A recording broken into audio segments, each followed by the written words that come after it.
Hello everyone and welcome to a tutorial about the NSTimer class. And before we begin, I'd like to quickly say a few words about my very first application. It's called iTab Fruits, and it's a game targeting mainly the younger crowds. It's got some easy on the eyes graphics and it's not that hard to play. So I hope you want to check it out. You can read much more about it on the page below, and there's also some background story about the application. And even though you might think it isn't that great, it's my very first application, so I'm actually quite proud of it. And then I'd quickly like to thank all of you there who subscribed to me, who wrote me, commented on my videos and so on. It means a lot to me and it keeps me motivated. So thank you. Now let's get back to the NSTimer class here. This is actually the second time I make this because something went wrong with the last video. The audio somehow didn't get published up to YouTube, so I'm just trying this again and hopefully it'll work. And in order to get the most out of this tutorial, I recommend you have some Objective-C experience. You don't need to be a guru or anything, but if you know what a class is and the whole message sending and the object-oriented approach, then you should be good, because all I'm using is a class from the Foundation framework provided by Apple, and then I'm pretty much just gonna allocate an instance of that object and then send it a single message. So if you could follow along some of those lines, your Objective-C is more than enough.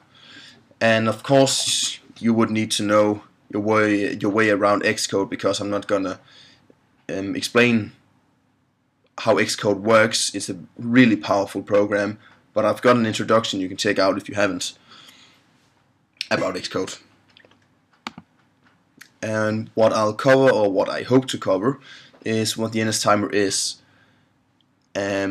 You can also read much more about the NSTimer in the Apple documentation, which is really what I'd recommend you do if you want to work with it. I'm also going to teach you how to use it through an example, because that's the best way to teach someone how to program and use certain classes. It's really by providing an example, and then you can work out your own example from that example, if you can follow. And obviously we're going to be creating a timer, and we're going to increment a value with that timer. Okay, so let's just get an Xcode project started up here. Going to create a single view application. Going to call it timer time. We are gonna use storyboarding and automatic reference counting. Check.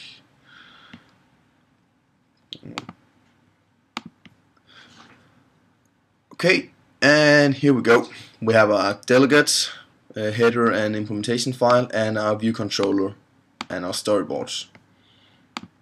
Okay, so what I'm gonna do in this example is that I'm gonna be creating a label, a text field, and in that label we're gonna have a instance variable from our view controller print its value, and the value of that integer will be incremented each second by our NSTimer. Now it's actually a little hard to explain, even though it's such a simple example, so I'm just gonna show you by diving right into it. So first we're going to drag in a label here. Going to make it a little bigger, like so. Just going to increase the size of it. Going to take it up to, I think, 35 should do it. And I'm going to center the text and align it in the middle. like so. Now we're going to create an outlet for this label, and the way we do this is to hold down the control key and then left click on the label, then drag it into this file here, and this file is our you can see it's the interface file, our header file for the JBJ view controller, and this is actually the file we want. So we're going to release the mouse, and then the connection, it says outlets, and that's exactly what we want, because an outlet is a way to access certain view objects from our code. So now we kind of have an arrow pointing from our code into this label, and we're going to give this label a unique name. We're going to call it our timer label. So now we can access this particular label's properties, and we can send it messages. We can do anything with it as if we just created an object in our code.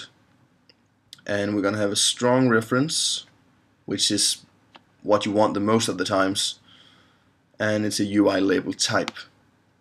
We press connect, and you can see it inserts some code for us. I think I forgot to explain how to get this up, but up here in the right corner there's something that's called the assistant editor. It's a little tuxedo guy. So we press our little tuxedo guy and we get a half screen here. We get the header file, the interface file for our view controller, and we got the storyboarding here. I think I'm just gonna make this a little smaller. Yeah. Right, and we're just gonna change it back to the standard way, and then we're gonna switch over to the JBJ view controller. And here's the code for our timer label. So that's all set up. So what we do now is we add an integer. Whoops. Int my time. And this is by default set to 0, which is what we want. So what we need to do now is get this value into our label in here, because you can see it starts out by saying label. We could change this to 0, but just to prove a point, I'm just gonna leave it to label. So we go into the JBJ view controller.m file.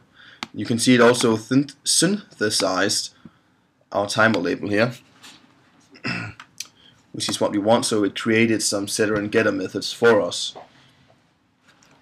Just gonna make some spacing, because down here these are all part of the template we chose, and there's one particular message we're interested in, and it's the view.did_load method. And as you can see, it says do any additional setup after loading the view, typically from a nib. And basically this method will get called when the application is finished loading. So if we want to do any particular setup or initializing, we're going to do it here. And we would actually like our myTime variable to print its value inside our timer label. And this is the perfect place to do this. So what we're going to do is write timer label. You can see it says that the timer label is a UI label. Oops. And then we're going to add its text property, and you can see the text property takes an NS string. So that's exactly what we're going to hand it. So we create string, NS string, string with format, and then we simply just place the integer token and we pass in myTime as an argument. And that's basically it. So when we run our application now, this method will get called after it finished loading, and it says, well, okay, we're gonna take the timer label, which we know is the label that we made an outlet to, so the compiler knows where it is. We're going to access its text property, and as we know, the text property can take an NSString object, and this is exactly what we're creating here. We're creating a string object and we are returning that into the text property of our timer label. Now you can see here that if you Option or Alt left click on the text property, or the text here, it says declaration add property non-atomic copy NSString text, and it says abstract the text displayed by the label. So this is great, this should all be in order. We could take this for a spin, and that's exactly what we're going to do. Just going to press run, make sure the iPhone simulator is selected, and then it's compiling and linking, setting it all up, and opening the iOS simulator. Now it's loading in the nib, and now it just finished loading. It called our method and it printed the value of our integer variable into the timer label, and by default it's 0. So that's great. Some people don't think you should make assumptions by this default value on integers. So if you wish, you could say my time equals 0, just to be 100% sure, but I usually don't do it because, at least when working with these basic data types, 0 is always the default. But I've heard some people claiming that you shouldn't count on the default values, but it's up to you. Okay, so now we need to get our timer going. So we're going to create a timer. We're simply going to create an NSTimer pointer variable. We will call it the timer. And then we will create a method. We're simply going to create this inside the view controller. We'll call the method count up. And all this method needs to do is simply increment the value of our integer variable by 1 and print the value in our timer label. So we're going to do this again, where we pass in the NSString to the text property of our timer label. We're going to say NSString, string with formats, do the integer token and pass in my time. And that's it. This method that we created here, count up, is the method that's going to be called by the NSTimer objects with 1 second interval. And you might be a bit curious about where we want to put this timer, because obviously we can't put it inside the count up method because right now nothing is calling this method. And again, a perfect place to set up our timer variable, also create our timer object, is in the viewDidLoad method. So that's exactly what we're going to do, because this is again some initial setup we want to do when the nib finishes loading. So we're going to say the timer equals, then we're going to use a class method from the NSTimer called scheduletimer with time interval target selector user info repeats. It's a pretty long method name, but excuse me. Alright, you can see that it takes an NSTime interval as an argument, and that's the amount of seconds you wish to pass between each message call that the NSTime was gonna perform. And we wanted to call our method each second, so we're going to specify 1.0. If you wanted it to call the method each 2.5 seconds, you specify 2.5. And the target is self, because we created the method we wanted to call inside this particular file, and that is basically self.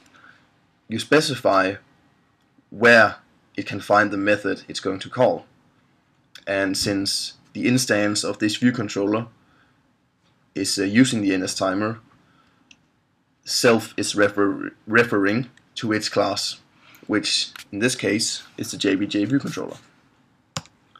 And the selector, I'm going to use a special directive here called add selector, and then we put the method name inside parentheses, and we call it count up.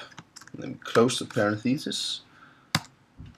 We have the user info, we're just going to specify nil, and repeats takes a boolean value, so we're going to specify yes to make it repeat itself. And that's it. We just created an NSTimer instance, and we had the timer point to it,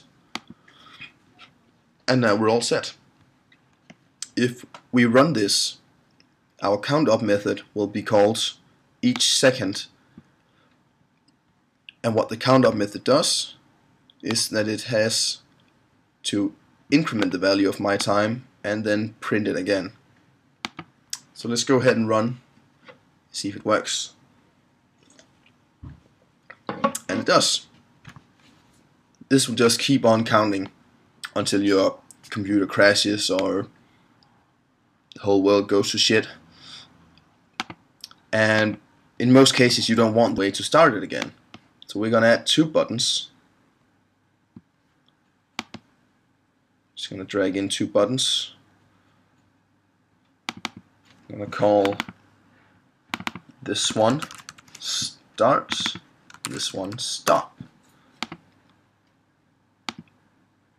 And we press our little tuxedo guy again, and we control drag like this, exactly like when we created our outlets, but this time we're just gonna create an action. There's some 2 small arrows in the very top. Oops. So here now we're in the header file, and we control drag, create a new method, action. It doesn't need to take any arguments, and we connect it. Create another one. We call it stop timer. Needs to specify action as well. Also no arguments. We could have made this one method call and have these 2 buttons called the same action, but for the sake of clarity I'm just going to use 2 separate. So we go into the standard editor, and then we have a start timer and a stop timer. And in here we made a connection by the whole control dragging thing. So each time someone clicks on one of these buttons, it'll call the method as which it is connected to. So the start timer, or the start button, needs to fire the timer label, or sorry, the timer, because the NSTimer's got a method called fire, and what it does is that it'll fire or start the timer. But if you want to achieve this same effect here, where you have it increment each second, you're actually gonna have to do this again, because if we read here, it says causes the receiver's message to be sent to its target. And the last time I tried this, it didn't really work for this particular case. Sorry, I think we just need to.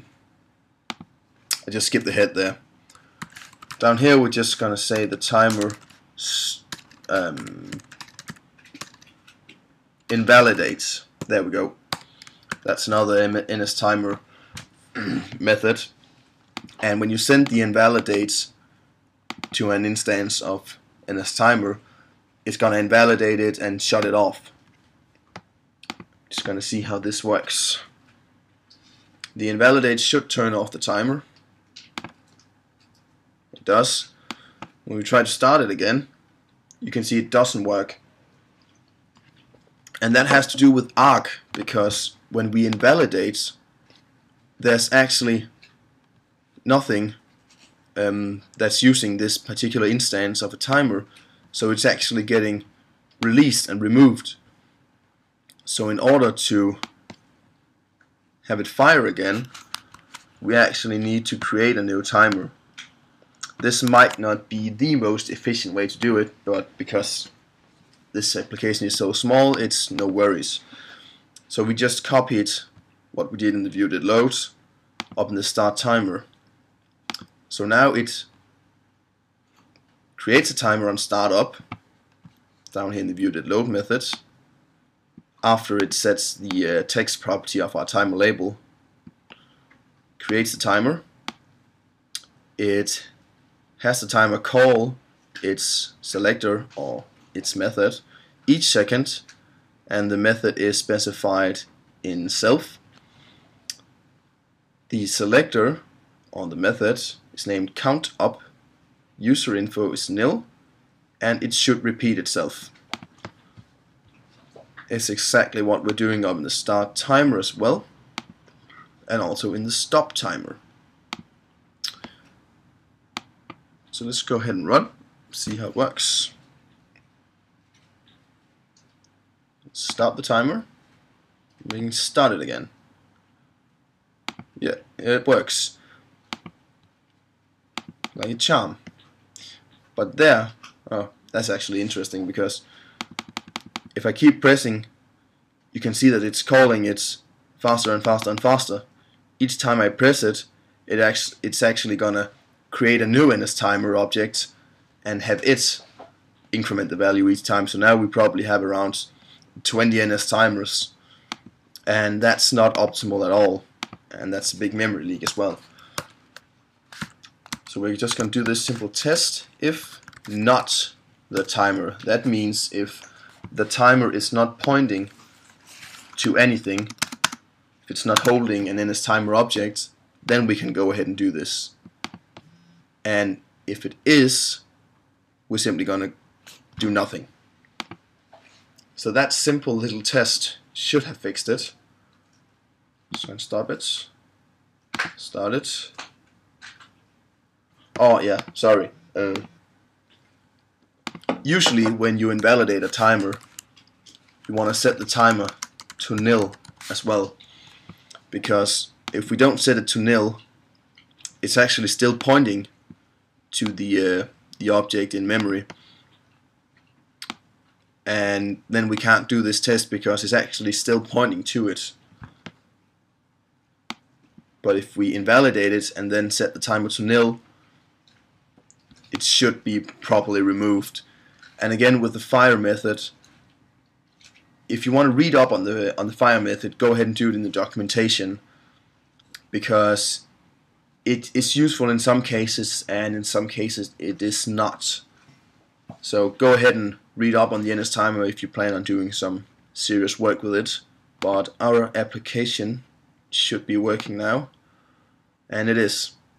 You can see we can stop it, then we invalidate the timer, we send it the invalidate message which tells it to stop what it's doing, and then it says that the timer variable, it tells it, well, okay, you're not going to point to this anymore, you don't know about this particular object anymore, and now that object is just floating around in memory saying, well, no one points to me, no one knows where I am, so I might as well just go ahead and destroy myself. And that's exactly what it's doing. And then when we press the start method, it asks the timer variable, well, do you point to any particular instance of an NSTimer? Or basically, do you point to any object at all? And when it says, no, I don't, it says, well, great, then you can go ahead and point to this particular NSTimer object that we just create for you. and that's basically what happens. Right, well, I hope you enjoyed it, and I'm sorry for any misspellings or anything similar, and thanks everyone for clarifying how to pronounce Segway, I think. Segway? Segway? Yeah, Segway. Segway, I think it's a Segway. So, thank you for clarifying that to me. I am not by far, I do not by far have English as my native tongue, so I'm a bit rusty. I don't use my English that much, except for when I'm doing these videos. So it should improve by time. So I hope you can understand me, and I hope you can learn anything from these tutorials. Again, it might seem like I'm making a few mistakes in the tutorial, but I'm not rehearsing my tutorials 20 times before I post them. I just think to myself, well, what am I going to create? What is best to know before you watch this tutorial? And then I just get started. And when I make the mistakes, I either fix them or I look for a way to fix them, because that's how you really learn. If you make a mistake and you have to stop and think, okay, why did this go wrong and what do I do to fix it? Then you really learn, because sometimes it can force you to look up in the documentation, which is, again, a really, really powerful documentation. It can help you out a lot, and you can sometimes be forced to go to forums or Google it or the works. Excuse me. So yeah, I think it concludes this tutorial, and again, if you want to support me, please subscribe. If you have anything you want to say, talk about, questions, then feel free to write me. And if you're extra awesome, you can go ahead and check out my application in the App Store. Again, it's called iTabFruits, and there's more information in the video description. Alright, well, thank you all, and hope you have a nice weekend, and I'll see you in the next tutorial.